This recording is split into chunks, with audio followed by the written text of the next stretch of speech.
Hi everyone. So CL Strife, our viewer CL Strife, was asking recently about whether INFJs are among the most obsessive of types. And I thought that was an interesting question to try to answer, although it's deceptively simple, because obsessive can mean many things. And in order to reach some kind of conclusion, we need to at least offer two possible interpretations of obsessive. Okay, so the first interpretation would mean something like very narrowly focused on certain ideas to be further developed. So narrow focus would be the first meaning here. The second meaning of obsessive will be more something like obsessional. Someone who's obsessional is actually well, it's a personality type in psychology, and it can be a disorder in psychopathology. So for example, obsessive compulsive disorder means someone who has an obsessional personality, someone who has an obsessional character. So someone who has a lot of intrusive thoughts, someone who has a lot of thoughts, the same thoughts playing in their minds all the time and just affecting their daily lives, and sometimes leading to compulsion, right? Leading to, but that's why we say obsessive compulsive. So it starts with an obsession and it often translates into a compulsion whose goal is usually to try to relieve the obsession. But of course it's a feedback loop and it never ends, and you usually need therapy to fix that. Now, I think INFJs are quite obsessive on average in terms of their being guided by only a few ideas, okay? So they're in a sense obsessed by these particular ideas. But they're obsessed by these particular ideas in the sense that these are the sort of core motifs, the core themes that are going to dominate their life and their soul searching and their journey of individuation. But they're not necessarily likely to become obsessional in the sense of having like obsessive compulsive disorder, or even at the level of mere obsessional personality. I don't think that INFJs are necessarily the most likely to have these obsessive, intrusive thoughts. Another way that you could put this is that INFJs focus is true on sort of only a limited set of meta thoughts, but that's because they want to, that's because they're interested in that. That's because they see that as an element of how they can realize their life projects, their potential, and maybe in more NI terms, translate the insights of NI. Usually NI has this kind of trajectory, right? It starts from a relatively broad base and just delivers something very pointed and sharp and individual.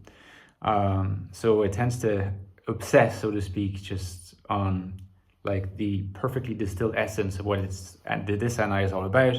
And in the case of a journey of spiritualization, once this insight is reached, then the goal will be to be able to translate that into the language and logistics of external reality to really turn it into a life project that can be really fulfilling and allow for INFJ flourishing. In the case of the obsessional type of temperament, of personality, you don't really get to choose your thoughts. They just come to you and they obsess you. They are just really overwhelming. You can't sleep, you're replaying them endlessly when you're in bed, across the day. Again, these certain compulsions. The essential difference again is between the two types is that one type is narrowly focused on certain thoughts that do recur, but it's the choice of the person. In this case, the choice of the INFJ. Yes, I do want to focus on this. In the other case, you don't get to choose. These thoughts are intrusive in the sense that they impose themselves on you, even if you really, really don't want to have them. The compulsions are in a sense to get rid of the thoughts. You don't want to have the thoughts, and yet you do. So is that going to be something that is characteristic of INFJs? Not more than they would be characteristic of any other type, to be perfectly honest. And one of the reasons for this is that obsessional personalities are mostly, they're theorized by psychoanalysis and supported by clinical evidence, at least some clinical evidence, that obsessional personalities are their types of neurotic personalities that are pretty much the consequence of nurture, of particular childhoods, psychosexual developments, fixations and regressions, in this case at what's called the anal stage in Freudian terms. They're not particularly to do with your innate organic constitution as someone who was just born to become like this, right? It's different in psychosis, of course. And there's, of course, also an element of heredity, of genetics in, at least this is seriously taken very seriously now in borderline personality disorders and other things. But particularly in psychosis, it's almost always genetic. In the case of neurosis, like obsessional disorders, it's a nurture thing. So insofar as it's a nurture thing, really we're all equal. All types are equal, you know. You can be an INFJ and end up being like this, but you could also be an ISTP and end up being like this, or an ISFP and end up being like this, even an ENFJ and end up being like this. You know, there's nothing that really predicts what's going to happen to you, okay?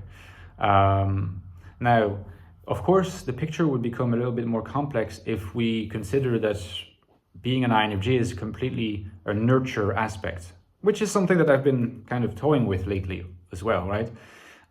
If it is completely a nurture kind of thing, like being an INFJ, then if being obsessional is also a completely a nurture kind of thing, then there might be intersections that would have to be taken into account. But at the present time, I can't really see that there is much evidence for that.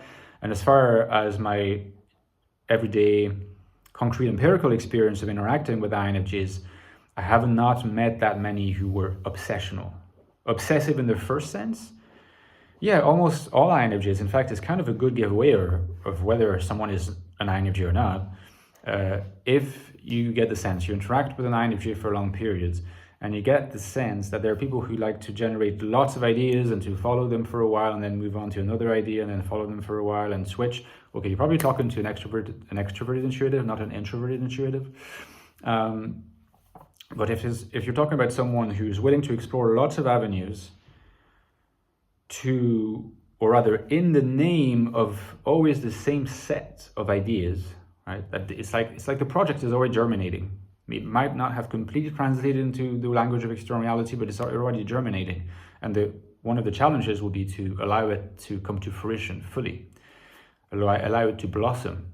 And that's not guaranteed, but usually only a few ideas. And so you could say that an INFJ, in the manner of speaking, is fixated on those ideas and obsessed with those ideas, but that's not obsessional. And hopefully that distinction was clear, guys. So let me know in the comments if you enjoyed the video. You can give me a like. You know, it helps with referencing. You know what helps with the referencing as well is to drop reviews of my books. If you haven't got them yet, well, you know, The Infinite Soul is my latest book on the INFJ Life in the Modern World. Get it today if you haven't yet. The world is a hostile place in the eyes of a lot of INFJs, and yet it is our world. And I think it's possible, I know it's possible for INFJ experience, authentic INFJ experience, to correlate with flourishing in this world. And this book, The Infinite Soul, explores this question. You should get it if you haven't yet. And of course, it's prequel as well, The Ecstatic Soul. And you look at the INFJ personality, which is the deepest investigation of the INFJ mind and INFJ consciousness that you'll find anywhere, basically. And if you want to know what it's like to be an INFJ, to have an INFJ mind, what it's like to think like an INFJ, this is the book to get. And again, 2 books will be out together. The links are right below, guys, in the description box, as well as my link to Patreon. You know, my channel is very dependent on your kind support. I get almost no money, like very, very little money from YouTube. In order to keep this going, I also rely on your generosity, so please consider joining the community. You get access to bonus content every 2 weeks, a bonus video where I go more in depth about topics from the mainstream YouTube or the books. Also in interaction with you guys, you can ask me what to cover specifically. You get priority for, you know, videos to cover. There's access to the community. We're growing. It's all great. The link is below. Hopefully you will join us. In the meantime, enjoy the rest of your day, and I'll see you next time, guys. Bye-bye.